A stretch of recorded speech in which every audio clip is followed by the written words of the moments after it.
नमस्कार साथियों, आपका स्वागत है रेडी फॉर एग्ज़ाम चैनल में।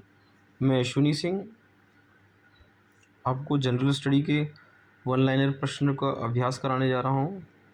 तो चलते हैं क्वेश्चनों की तरफ।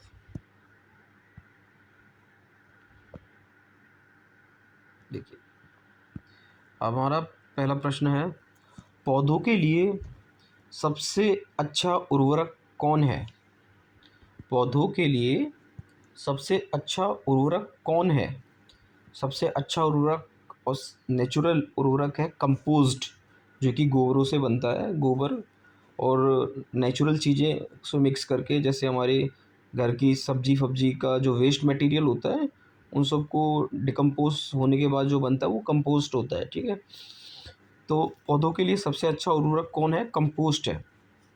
अब दूसरा प्रश्न, पेट्रोलियम किस प्रकार की चट्टानों में पाया जाता है?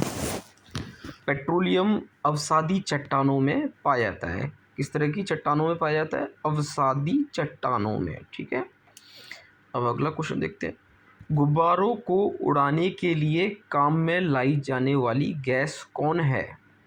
हीलियम गैस है। देखो, जो गुब्बारों में गैस बढ़ती है जिससे गुब्बारा ऊपर उठने लगता है, उड़ता है, वो गैस होती है हीलियम गैस। नॉर्मल गैस से नहीं उड़ेगा, वो हीलियम गैस से उड़ता है ऊपर। ठीक है, डीडीटी का उपयोग किस रूप में किया जाता है? डीडीटी का उपयोग कीटनाशी के रूप में किया जाता है। किस रूप में? कीटनाशी के रूप में किया जाता है। ठीक है, इथेनॉल के अत्यधिक सेवन से कौन सा अंग प्रभावित होता है? तो वो प्रश्न क्या बोल रहा है? इथेनॉल, इथेनॉल मीन्स अल्कोहल हो गया, के अत्यधिक सेवन से कौन सा अंग प्रभावित होता है? तो अंग कौन सा है? यकृत, यकृत, लीवर। ठीक है, एथेनॉल के अत्यधिक सेवन से कौन सा अंग प्रभावित होता है? ये अंग है हमारा लीवर, लीवर प्रभावित होता है। ठीक है भाई, लीवर प्रभावित होता है। अभी सभी अम्लों में अनिवार्य रूप से पाए जाने वाला पदार्थ क्या है? हाइड्रोजन, हाइड्रोजन है। सभी अम्लों में अनिवार्य रूप से पाए जाने वाला पदार्थ है हाइड्रोजन। ठीक है, अगला प्रश्न, आग लगने तथा फैलने की सबसे कम संभावना किस वस्त्र से होती है? सूती वस्त्र से होती है। ठीक है, आग लगने एवं फैलने की सबसे कम संभावना किस वस्त्र से होती है? वो होता है वस्त्र सूती वस्त्र। सूती वस्त्र से कम फैलने की और कम आग लगने की संभावना होती है। ठीक है, लोहा का सबसे महत्वपूर्ण स्रोत कौन सा है? लोहा का सबसे महत्वपूर्ण स्रोत हरी सब्जियां हैं। ठीक है, हरी सब्जियों में लोहा, जैसे कि स्पेनिच हो गया, पालक हो गया, इसमें भरपूर रूप से पाया जाता है। ठीक है, अब अगला प्रश्न देखते हैं, गैसोलीन को किसके साथ मिश्रण करके गैसोहोल बनाया जाता है? वो केमिकल है इथाइल अल्कोहल। कौन सा केमिकल है? Ethyl alcohol. तो इथाइल अल्कोहल को गैसोलीन के साथ मिश्रण करते हैं तो बनता है गैसोहॉल। ठीक है, अगला प्रश्न देखते हैं, तत्कालिक ऊर्जा एवं शक्ति के लिए धावकों को कौन सा पदार्थ दिया जाता है? ग्लूकोज दिया जाता है। ग्लूकोज में तत्कालिक ऊर्जा उत्पन्न करने की शक्ति होती है। ठीक है, तो तत्कालिक ऊर्जा के लिए धावकों को कौन सा पदार्थ दिया जाता है? वो है ग्लूकोज।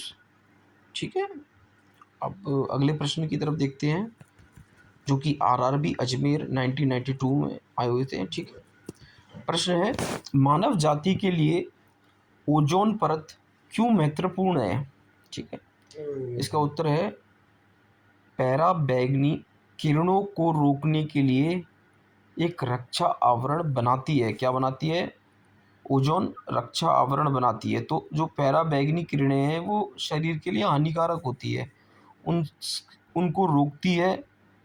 वो कैसे रोकती है? रक्षा आवरण बना के। ठीक है, अगला प्रश्न देखो, आंत ज्वर, जिसको टाइफॉइड कहते हैं, के लिए सामान्यतः उपयोग की जाने वाली औषधि कौन सी है?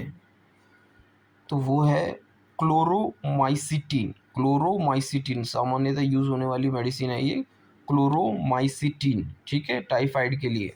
ओके, आंत ज्वर, ठीक है।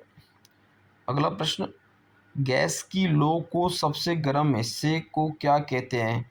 गैस की लो की सबसे गर्म हिस्से को क्या कहते हैं? ठीक है, गैस की लो के गर्म हिस्से को क्या कहते हैं? उसको नॉन ल्यूमिनस जोन और ज्योतिहीन क्षेत्र कहते हैं, ठीक है। सबसे ज़्यादा हीट होती है इस क्षेत्र में, ज्योतिहीन क्षेत्र और नॉन ल्यूमिनस जोन, ठीक है। सोने का शुद्ध रूप कितने कैरेट का होता है? ठीक है, अगला प्रश्न ये हमारा, सोने का शुद्ध रूप कितने कैरेट का होता है? 24 कैरेट का होता है, मतलब शुद्ध सोना 24 कैरेट का होता है, ठीक है। अगला प्रश्न देखते हैं, सिनेबार किसका अयस्क है? और सिनेबार किसका अयस्क है? सिनेबार किसका अयस्क है भाई? पारा का, मतलब मर्क्यूरी का, ठीक है। ये देखो, मर्क्यूरी का अयस्क है। सिनेबार किसका अयस्क है? मर्क्यूरी का। अगला प्रश्न देखते हैं, शरीर के ताप का नियंत्रण किसके द्वारा होता है? शरीर के ताप का, टेम्परेचर का नियंत्रण किसके द्वारा होता है? उत्तर है हाइपोथैलेमस। हाइपोथैलेमस ग्लैंड के द्वारा होता है, ठीक है। किसके द्वारा होता है? हाइपोथैलेमस, ठीक है।